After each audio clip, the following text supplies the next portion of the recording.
আল্লাহর নবী মুহাম্মদুর রাসূলুল্লাহকে সেমনে ডাকবা না। আল্লাহ পাক রব্বুল আলামিন কেমনে ডাকবে এটাও পয়গম্বরের উম্মতদেরকে শিখায় দিলেন। শুধু তাই নয়, নবীর সামনে কথা কিভাবে বলবে আল্লাহ পাক সেটাও শিখায় দিয়ে বললেন, লা তারফাউ আসওয়াতাকুম ফাওকা সাউতিন নবী। খবরদার, নবীর সামনে যখন কথা বলবা তখন এলোমেলো কথা বলবা না, গলা উঁচু করে কথা বলবা না। নবীর সামনে কথা বলার সময় সতর্ক থাকবা যাতে রসুলের কথার উপরে তোমার কথার আওয়াজ না যায়। সুবহানাল্লাহ। এত মর্যাদা আল্লাহ পাক রব্বুল আলামিন আপনার আমার নবীকে দান করলেন। এ মুসলমান, সেই নবীর উম্মত আমরা। আল্লাহ পাক যেমন নাকি মর্যাদার দিক থেকে সর্বোচ্চ বানাইছেন, সৌন্দর্যের দিক থেকে আল্লাহ পাক সবচাইতে সুন্দর বানাইছেন। যার কারণে এই গোটা দুনিয়াতে যত মানুষ আছে সব মানুষের মধ্যে সবচাইতে সুন্দর হলো মুহাম্মদুর রাসূলুল্লাহ সাল্লাল্লাহু আলাইহি ওয়াসাল্লাম। সব কিছু আল্লাহ পাক আদেশ দিয়া বানাইলেও আপনার আমার নবীকে আল্লাহ পাক নিজের হাতে মহব্বত করে ভালোবেসে বানিয়েছেন। একদিন কবি হাসান বিন সাবিত রাদিয়াল্লাহু তাআলা আনহু, আপনারা কি নাম শুনছেন উনার? কবি হাসান বিন সাবিত, আমরা যাদের উত্তরসূরি। উনি কবিতার চর্চা করতেন। নবী করিম সাল্লাল্লাহু আলাইহি ওয়াসাল্লাম যার কারণে আলাদা একটা মেম্বার বানিয়ে দিয়েছেন যে তুমি বসে বসে আমার নিয়ে কবিতা লিখবা আর কাফেরদের বিরুদ্ধে কবিতা লিখবা। একদিন হাসান বিন সাবিত রসুলের চেহারার দিকে তাকায় আছেন, আহ কি সুন্দর। নবী বসা, তো সে নিচে বসা। নবীর ডাক দিয়ে তাকায় তাকায় দেখতেছেন। নবী বলে, কি দেখো গো হুজুর আপনাকে? সাহাবা আজমাইন এটাই ছিল, রসুলের মহব্বতের চেহারায় তাকায় থাকতো। 3 দিন 4 দিনের ক্ষুধা পর্যন্ত নবীর চেহারা একবার দেখার সাথে সাথে নিবারণ হয়ে যেত। এটা ছিল সাহাবা আজমাইনদের রসুলকে দেখার একটা প্রেম, একটা নেশা। এক সাহাবীর যুদ্ধের ময়দানে চোখ খুলে গেছে, জিহাদের ময়দানে গেছে, তো তোর একটা তীর এসে চোখে লেগে চোখ খুলে গেছে। এই চোখ হাতের ভিতরে নিয়ে রসুলের কাছে দৌড় দিছে। ডাক দিয়া কে রাসূলুল্লাহ, চোখটা একটু লাগায় দেন। চোখ একটা আছে একটা নাই, বুঝেন অবস্থা। যুদ্ধের ময়দান থেকে চোখ হারায়া চোখটা হাতে নিয়ে নবীর কাছে আসছে। কয় হুজুর চোখটা একটু লাগায় দেন। নবী ডাক দেয়া কয়, সবর করো, যুদ্ধের জন্য ঈমানের জন্য চোখ হারাইছো, তো চোখের বিনিময়ে আল্লাহ তোমার জান্নাত দান করবেন। রাসূলের কথা যেটা, চোখের বিনিময়ে জান্নাত দিবেন। সাহাবী কয়, হুজুর আল্লাহর কাছে কি জান্নাতের কোনো অভাব পড়ছে? কয় না, সেটা তো পড়ে নাই। কয় তাহলে আমার চোখ নিয়ে আল্লাহ আমাকে জান্নাত দেওয়া লাগবে কেন? বুঝেন নাই কথা আপনারা? প্রশ্নটা কি যুক্তি না অযৌক্তিক? আল্লাহর কাছে জান্নাতের অভাব আছে বলে না, তাহলে আমার চোখ নিয়ে কেন জান্নাত দেওয়া লাগবে? হুজুর আমি চোখও চাই, আল্লাহর জান্নাতও চাই। নবী বলেন, বাপরে বাপ, কাম তো সারছে। নবী যেই জামানায় থাকবো, বেঁচে থাকবো, চোখ একটা থাকবে না। এক চোখ দিয়ে আপনারা দেখে তো মন ভরে না, 2 চোখ দিয়েই তো দেখে মন ভরতে পারি না, এক চোখ দিয়ে কিভাবে মন ভরে? নবী চোখটা লাগায় দেন। রাসূল সাল্লাল্লাহু আলাইহি ওয়াসাল্লাম তার বরকতি হাতে চোখ নিয়ে সাহাবীর এখানে লাগায় দিয়েছেন। সাহাবী বলতেছেন, ইয়া রাসূলুল্লাহ, আগে যেটা ছিল ভালো, ওই ভালোটার চাইতে এটাই যেন পাওয়ার বেশি বেড়ে গেছে। জামানায় থাকবো আর আপনাকে দেখবো না, এটা কেমনে হয়? সাহাবা আজমাইনদের প্রেম ছিল এটা, নবীকে দেখার জন্য পাগল। আম্মা জান আয়েশা বলেন, কখনো কখনো ঘরের ভিতরে লাইট নিবানো। প্রত্যেকটা মানুষের একটা সূর্য আছে, সকালবেলা উদিত হয়। লানা শামসুল ওয়ালিল আফাকি শামস, আল্লাহর নবীর আম্মা জান আয়েশা রাদিয়াল্লাহু তাআলা আনহা বলেন, প্রত্যেকটা মানুষের একটা সূর্য আছে যেটা সকালবেলা উদিত হয়। আমি আয়েশার একটা সূর্য আছে প্রতিদিন এশার নামাজের পর আমার ঘরের মধ্যে উদিত হয়। আম্মা জান আয়েশা কখনো কখনো সুই দিয়া কিছু সেলাই করতেন। ঘরের ভিতরে যদি বাতি নিভে যাইতো, নবী সাল্লাল্লাহু আলাইহি ওয়াসাল্লাম ঘরে তাশরীফ আনার পর আম্মা জান আয়েশা দেখতেন যে আমার সুইটা রসুলের চেহারার বরকতে খাটের কর্নারে পড়ে আছে, দেখতে পেতাম। নবীর চেহারা এত বরকতময়, জাবের ইবনে সামুরা রাদিয়াল্লাহু তাআলা আনহু বর্ণনা করেন, আমি একবার উঠানের মধ্যে পয়গম্বরের চেহারার দিকে নজর দিয়া দেখলাম আল্লাহর নবী লাল দোরা কাটা একটা কাপড় দিয়া সুন্দর করে উঠানের মধ্যে বসা। আল্লাহর নবীর সাহাবী জাবের বিন সামুরা বলেন, আমি আসমানের চাঁদের দিকে তাকাইলাম, আসমানে একটা চাঁদ জ্বলজ্বল করতেছে। জমিনের ভিতরে পয়গম্বর মুহাম্মদুর রাসূলুল্লাহ সাল্লাল্লাহু আলাইহি ওয়াসাল্লাম বসা। আমি একবার আসমানের চন্দ্রের দিকে তাকাই, একবার আমার বরকতি নবীর চেহারার দিকে তাকাই, আল্লাহর নবীর চেহারার দিকে তাকাই, বরকতি আসমানের চাঁদের দিকে তাকাই। জাবের রাদিয়াল্লাহু তাআলা আনহু ডাক দেয়া বলেন, আল্লাহর কসম, আমার কাছে মনে হলো ওই আসমানের পূর্ণিমার চাঁদের চাইতে আমার নবীর চেহারা কোটি গুণে বেশি সুন্দর। হাসান বিন সাবিত নবীর চেহারার দিকে তাকায় তাকায় দেখে আর কয়, ইয়া রাসূলুল্লাহ, আপনার চেহারা দেখলে প্রেমে পড়ে যায়। নবী একটা কবিতা মনে আসছে, বলবনি? নবীর ডাক দিয়া বলতেছেন, হাসান বিন সাবিত, নবী একটা কবিতা মনে আসছে, মাথায় আসছে, আপনারা নিয়ে লিখবনি? রাসূল কয়, লেখো।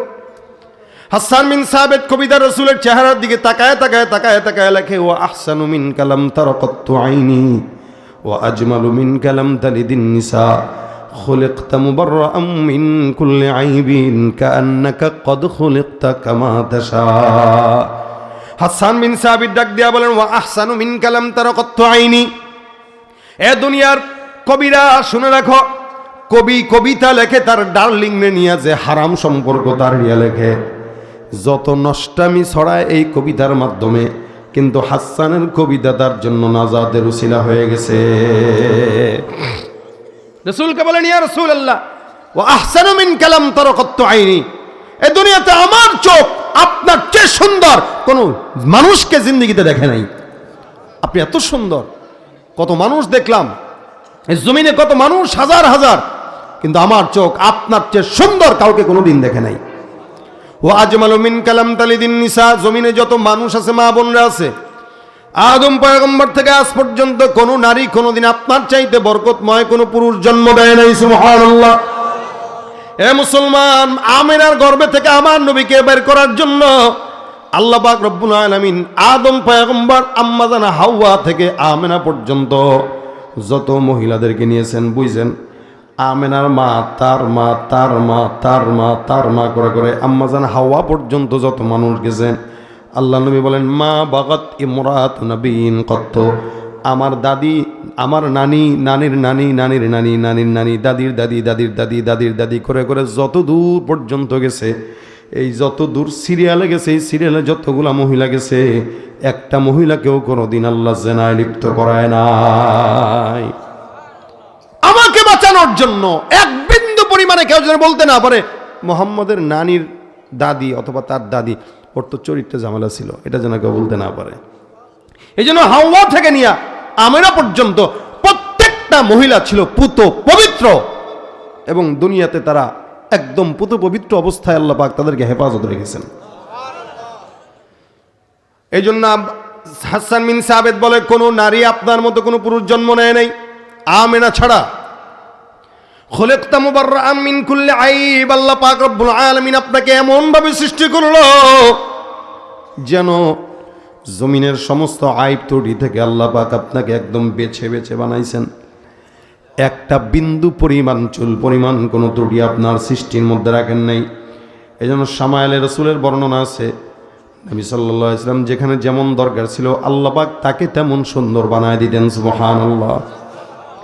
দেখবেন অধিক সাদা যারা, একদম সাদা, দেখলে কেমন কেমন রোগী রোগী লাগে, তাদের সঙ্গে যখন নবী মিশত, নবীরে হলদে বর্ণের সুন্দর মনে হতো, দুধে আলতা এমন সুন্দর। আর যদি কোনো লম্বা মানুষের সঙ্গে মিশত, যেন নবীকে খাটো মনে না হয়, আল্লাহ পাক তার মতো করেই সাইজ দিয়ে দিতেন।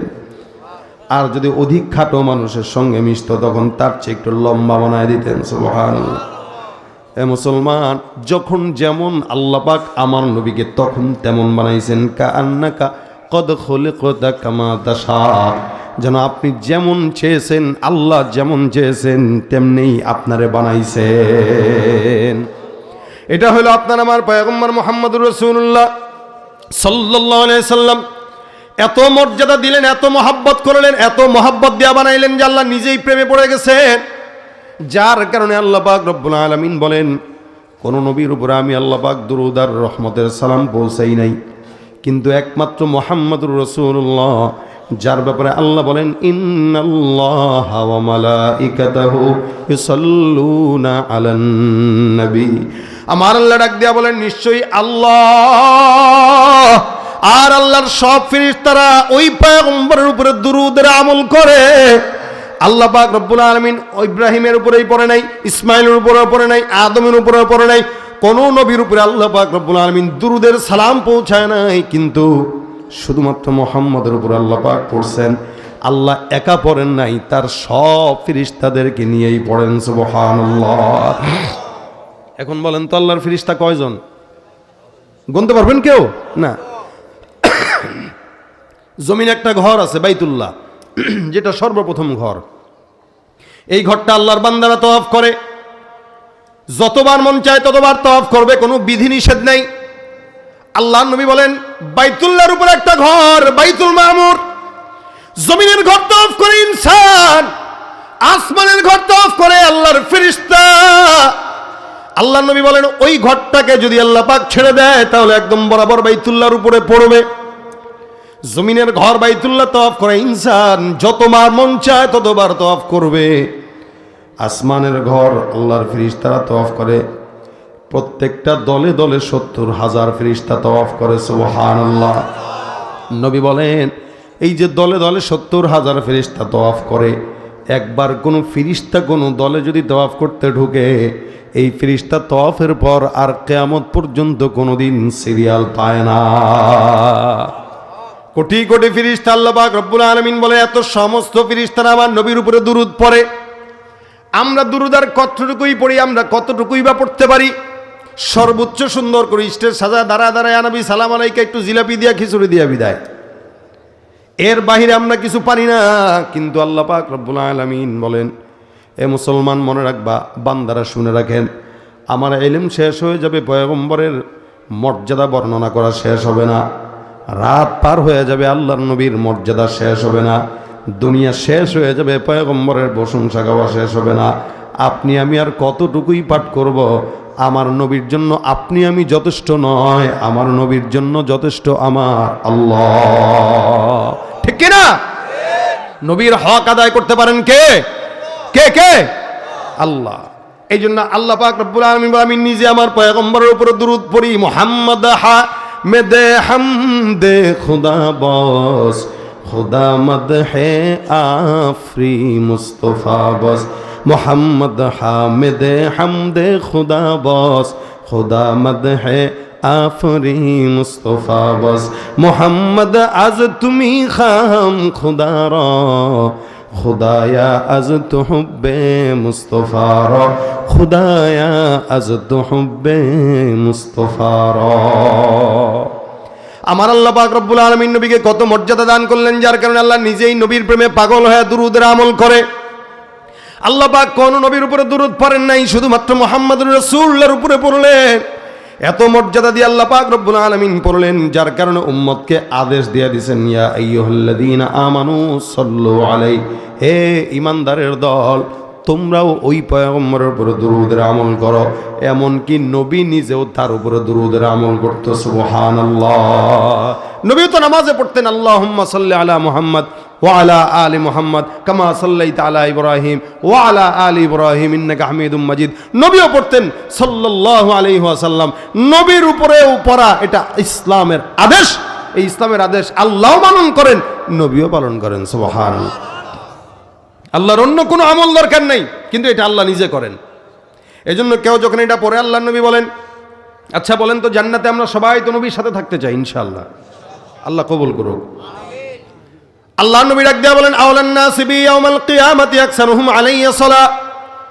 নবী ডাক দেয়া বলেন শুনো, জান্নাতের ময়দানে আমার পাশের জান্নাতে কেউ যদি থাকতে চাও, আমি নবী বললাম আমার উপরে যেই বান্দা বেশি বেশি দুরূদ পড়ে, আমি আল্লাহ নবীর জান্নাতে পাশের ঘরে ওই লোকটাকেই আল্লাহ পাক রব্বুল আলামিন রাখবেন। সুবহানাল্লাহ। যেই ব্যক্তি যত বেশি নবীর উপর দুরূদ পড়ে, আল্লাহ নবী বলেন অন্য হাদিসে মান সাল্লা আলাইহি সালাতান ওয়াহিদা সাল্লাল্লাহু আলাইহি আশারা। কোন ঈমানদার মুমিন যদি একবার দুরূদের আমল করে, আল্লাহ পাক ওই বান্দার উপরে 10 বার রহমত নাজিল করে দেয়। জবানটা খুলে সুবহানাল্লাহ। এখন তো আর নবীর প্রেমে পাগল দেখা যায় না। নবীর প্রেমের পাগল যতগুলো আছে সব মুখে মুখে অন্তর দিয়া না, যার কারণে নেতার বিরুদ্ধে কথা বললে জেলখানায় যাওয়া লাগে, কিন্তু নবীর বিরুদ্ধে কথা বললে জামাইয়া ধরে রাখা হয়। মনে হয় তার নবীর চেয়ে নেতা বড় হয়ে গেছে, স্লোগানও দেয় আমার নেতার চরিত্র ফুলের মতো। আজীব অবস্থা। এত চুরি করতে দেখে, এত দুর্নীতি করতে দেখে, এরপরও আমরা বলি আমাদের চরিত্র, তাদের চরিত্র ফুলের মতো। অথচ চারিত্রিক সনদ আল্লাহ দুনিয়ার কোনো মানুষকে দেন নাই মুহাম্মদ রাসূলুল্লাহ ছাড়া। কি বলেন, সন্দেহ আছে আপনাদের? একমাত্র মুহাম্মদ রাসূলুল্লাহকে আল্লাহ পাক চারিত্রিক সনদ দিয়েছেন। ওই সনদের কথা বাদ দিয়া দুনিয়ার মানুষের সনদ দেন। এই কারণেই তো অধিকাংশই ভালো হয় না। কারণ এত চুরি করার পরেও যদি আমার চরিত্র ফুলের মতো হয়, ভালো হওয়া দরকার আর কি। কথা কয় না কেন? তাহলে ভাইরা আমার দেখেন, চরিত্রের সনদ আল্লাহ পাক নবীকে দিয়েছেন। ইন্নাকা লাআলা খুলুকিন আযীম। আমার আল্লাহ মর্যাদা দিতে যায়, আল্লাহ নিজেই দুরূদের আমল করে। কোন ইমানদার মুমিন বান্দা যদি দুরূদ শরীফ পড়ে, আল্লাহ পাক রব্বুল আলামিন তার জবানে বরকত দান করেন, বিপদ আপদ মুক্ত দান করেন। শুধু তাই নয়, ইমাম আহমদ ইবনে হাম্বল রহমতুল্লাহ আলাই, ইমাম মালিক রহমতুল্লাহ আলাই, এনাদের মতো আশেক রাসূল তো কেউ নাই। আমরা তো খালি মুখে মুখে আশেক। এক আল্লাহর বান্দা নবীর আশেক, উনি রওজায় গেছেন। আল্লাহর বান্দা রওজায় যায়, মনে মনে বিশাল বড় ভিড়। আপনারা দেখবেন যারা রওজার কাছে গেছেন, দাঁড়ানোর কোনো সুযোগ নাই। হেঁটে হেঁটে তাওয়াফের মধ্যে সালাম যতটুকুই পারে ততটুকুই দেয়। এই আল্লাহর বান্দা সালাম দিবেন, বিশাল বড় সিরিয়াল, সারা জীবন খালি অসুস্থ থাকে। যখন রওজার সামনে চলে আসছে, এখন কেমন যেন তার বুকের ভিতরে ধুক ধুক ধুক ধুক করে। আর আল্লাহর কাছে ডাক দেয়া বলে, মালিক, এই যে তোমার বান্দাকে তুমি তোমার হাবিবের রওজার সামনে নিয়ে আসলা, সারা বছর অসুস্থ থাকে, ওষুধ খায়, কত কিছু করে। আল্লাহ রওজার জালির সামনে যখন যাব, তখন আমার অসুস্থতা বাড়ায় দিয়া তুমি আমার অজ্ঞান করে একটু ফালায় দিও, যাতে করে অজ্ঞান করে তুমি আমাকে ওই জায়গায় ফালায় দেওয়ার পর অ্যাম্বুলেন্স আসবে, পুলিশ আসবে আমাকে নেওয়ার জন্য, আমি যেন ওই সময়টা আমার হাবিবের সঙ্গে প্রেমের একটু কথা বলে নিতে পারি। এটা ছিল আমাদের আশেক রাসূলদের হালত। আর আমাদের ইশক হইল নবীর রওজার সামনে দাঁড়ায়, কিন্তু জবানের মধ্যে নবীর সুন্নতের দাড়ি নাই। ভাইরা আমার, ইমাম মালিক রহমতুল্লাহ আলাইহি নবীরে মহব্বত করতেন। মদিনায় প্রায় 70 বছর পর্যন্ত উনি অতিবাহিত করেছেন। আল্লাহর বান্দা কোনোদিন জুতা পায়ে দিয়ে হাঁটেন নাই, এমনকি মদিনার মাটির থেকে কোনোদিন বের হয় নাই, হুদুদে হারাম থেকে বের হন নাই। উনি বলতেন, আমি হুদুদে হারাম থেকে বের হব না, কারণ আমি চাই আমার মৌতটা, আমার শেষ নিঃশ্বাসটা রসুলের রওজার পাশেই যেন হয়। ইমাম আহমদ ইবনে হাম্বল রহমতুল্লাহ আলাইহি অনেক বড় একজন ইমাম। উনি একবার 3-4 দিন পর্যন্ত না খাওয়া, আল্লাহর বান্দা পিপাসার্ত ক্ষুধার্ত অবস্থায় নবীর রওজার সামনে গেলেন। যাওয়ার পর রওজার সামনে রসুলের সঙ্গে সালাম দেওয়ার শিকায়াত করতেছেন, ইয়া রাসূলুল্লাহ, আপনার সাহাবা আজমাইনরা ক্ষুধার যন্ত্রণা আপনাকে একবার যদি দেখতো, 3 দিনের ক্ষুধা নিবারণ হয়ে যেত। আমি ক্ষুধার যন্ত্রণা আপনার কাছে আসলাম, আমি তো আপনাকে দেখতে পারবো না। নবী তাদেরকে আপনি দেখা দেন, সামনে সামনে দেখা দিয়েছেন, যার কারণে তারা সরাসরি আপনাকে দেখে ক্ষুধা নিবারণ করলো। কিন্তু আমি নালায়েক, যার কারণে আমি আপনাকে সরাসরি দেখি নাই। কিন্তু সরাসরি না দেখলেও স্বপ্নে তো আপনি দেখা দিবেন। রসুলের রওজার সামনে যায় ইমাম আহমদ ইবনে হাম্বল রহমতুল্লাহ আলাইহি, সুন্দর করে শিকায়াত করে আল্লাহ নবীর নামে দুরূদ পড়তে পড়তে রওজার সামনে ঘুমায় গেছে।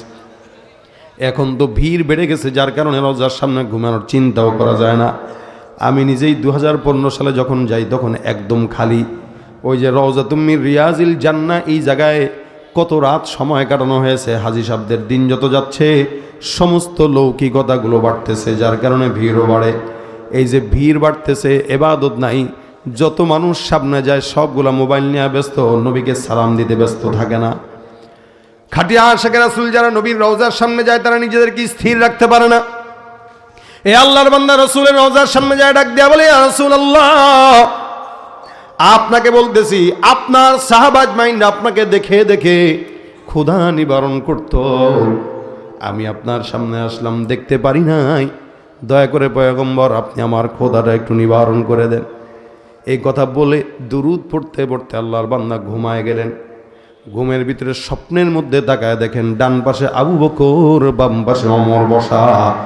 পিছন থেকে যাতে আলী তাকে ধাক্কা দিয়া ডাক দিয়া বলে, এ ইমাম আহমদ ইবনে হাম্বল, তাড়াতাড়ি উঠে যাও।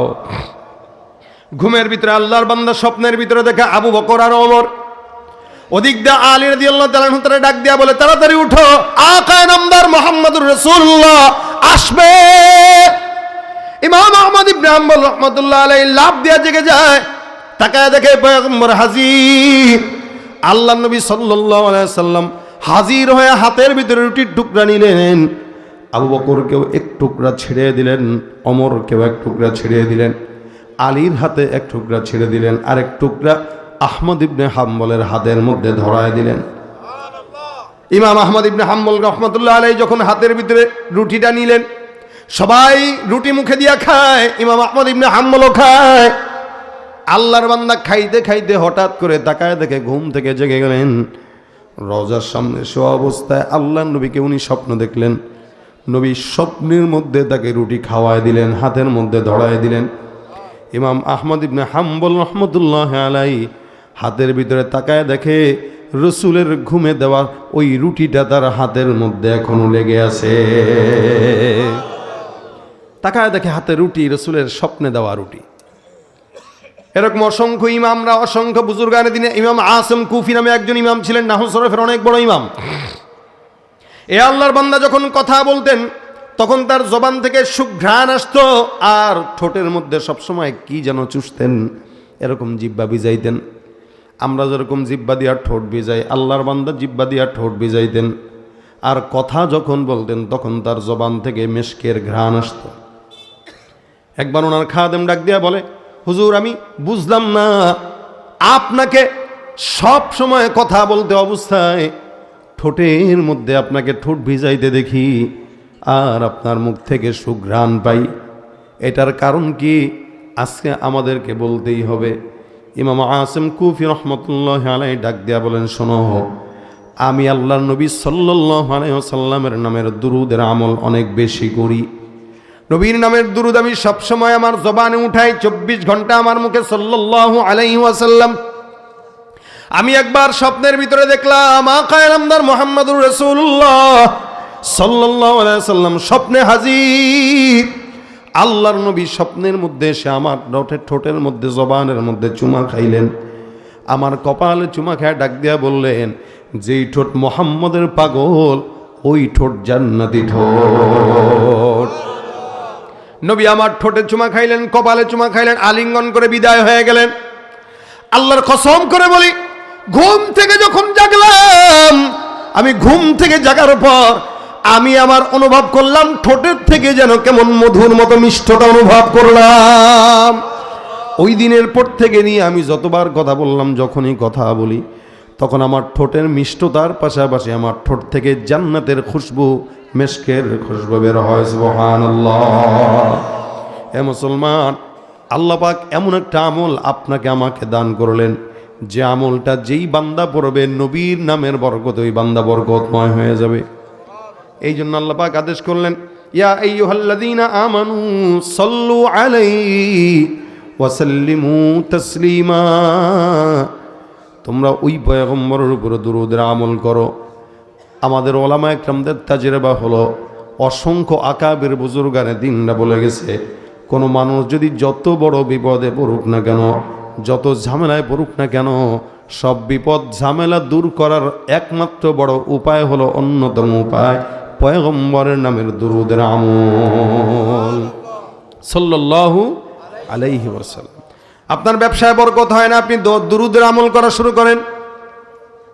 আপনার জেহেন জাকাত দুর্বল। আমাদের ওস্তাদরা বলতেন, পরীক্ষার সময় বেটা আগে প্রশ্ন উত্তর খুলবি, তার আগে দুরূদ পড়বি, দুরূদ পড়ে তারপরে প্রশ্ন খুলবি, আল্লাহ পাক তোর জেহেন খুলে দিবেন। আলহামদুলিল্লাহ, যতবার আমল করেছি ততবার নবীর দোয়ার বরকতে, রসুলের নামের বরকতে সওয়াব পেয়েছি এবং ফায়দাও পেয়েছি। আপনাদেরকেও বলি, যাদের ঘরের ভিতরে নারীরা সন্তান সম্ভবা, আপনি আপনার বিবিকে বলে দেন সবসময় দুরূদের আমল করতে, দেখবেন দুরূদের বরকতে পেটের সন্তানটা বরকতময় হয়ে যাবে। ফসলে বরকত হয় না, দুরূদ পড়ে পানি ছড়ায় দেন। ঘরের ভিতরে বিবিকে বলেন, বাচ্চাকে দুধ যখন পান করাইবা তখন সুন্দর করে দুরূদ শরীফের আমল করো, নিজেও দুরূদের আমল করেন। এমনও তো হতে পারে আল্লাহ পাক দুরূদের বরকতে আপনাকে ডাক দিয়া পয়গম্বরের রওজার সামনে দাঁড় করায় দিবেন। সুবহানাল্লাহ। আরব সাগর পারি দেব নাই কো আমার তোরি, পাখি নই যে উড়ে যাব ডানাতে ভর করি। আরব সাগর পারি দেব নাই তো আমার তোরি, পাখি নই যে উড়ে যাব ডানাতে ভর করি। আমার আশায় আছে সম্বল নাই, আশায় আছে সম্বল নাই, করি কি উপায়। মনে বড় আশা ছিল যাব, মনে বড় আশা ছিল মদিনায়। সালাম আমি করব গিয়ে, সালাম আমি করব গিয়ে নবীর রওজায়। মনে বড় আশা ছিল যাব মদিনা, মদিনা যাইতে পারলাম না, মদিনা দেখতে পারলাম না। আমি অসহায় তাই এত দূরে, আমি অসহায় তাই এত দূরে রই, শুধু সালাম জানাই মদিনা যাইতে পারলাম না, মদিনা দেখতে পারলাম না। মদিনার নাম কত সুন্দর,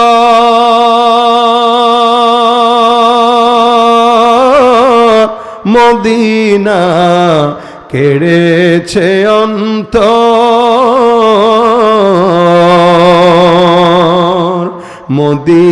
মদিনার নাম কত সুন্দর, মদিনা কেড়েছে অন্তর। ওই মদিনার পথের ধুলি আমি, ওই মদিনার পথের ধুলি আমি মাখতে পারলাম না, মদিনা দেখতে পারলাম না, মদিনা যাইতে পারলাম না। আমি অসহায় তাই এত দূরে, আমি অসহায় তাই এত দূরে রই, শুধু সালাম জানাই মদিনা দেখতে পারলাম না, মদিনা যাইতে পারলাম না।